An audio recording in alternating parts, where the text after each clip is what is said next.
আসসালামু আলাইকুম ভাই সব। আজকে দেখাবো গরমের দিনে আমি কিভাবে আমার গরুগুলোর গোসল করাই। এটা হলো বাস্তব খামারের কাজ, গরুর যত্ন, পরিশ্রম আর ভালোবাসা। চলুন তাহলে শুরু করা যাক।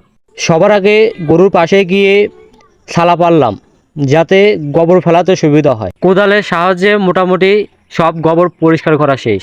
এখন আমি গোবরগুলো ফেলে আসলাম গোবরের পালায়। এখন আমি যাচ্ছি মটরের ফিতে নেচতে। আমি মটরের ফিতে নেছিলাম, মটরের ফিতে হাতও না পাওয়ার কারণে আমি সব গরু এক জায়গায় করেছি, যাতে গরু গাও দিয়ে দিতে সুবিধা হয়। এই ফিজিয়ান গরুটা আমার অনেক শখের। আর একটি মাত্র গরু আছে, এই গরুটা বাঁধলেই আমি গরু গোসল করার কাজ শুরু করতে পারবো। চলুন তাহলে দেরি না করে গরুকে গোসল করানোর কাজ শুরু করা যাক। এই দুইটা ফিজিয়ান বাছুর আমার অনেক স্নেহের। গরমে ফিজিয়ান বাছুরের যত্ন লাগে বেশি, তাই এক এক করে দুটারেই ভালো করে গোসল করালাম, ঠান্ডা পানি দিয়ে মাথা থেকে পা পর্যন্ত। অবশেষে আমার বাছুরগুলোর গোসল করানো শেষ।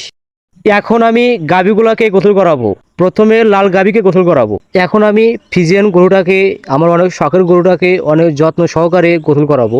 আমার এই শখের ফিজিয়ান গরুটাকে অনেক যত্ন সহকারে গোসল করার তো ইতিমধ্যে আমার এই শখের গরুটাকে গোসল করানো শেষ। এভাবে প্রত্যেকটা গাভীর গায়ে ঠান্ডা পানি ঢেলে তার শরীরটা আমি ঠান্ডা করলাম। গরু গোসলের পর যে শান্তি পায়, ওইটা দেখলে মন ভরে যায়। আমরা কষ্ট করি, কিন্তু এই গরুগুলোকে দেখে সব কষ্ট ভুলে যায়। এটা শুধু খামারি কাজ না, এটা একটা ভালোবাসা।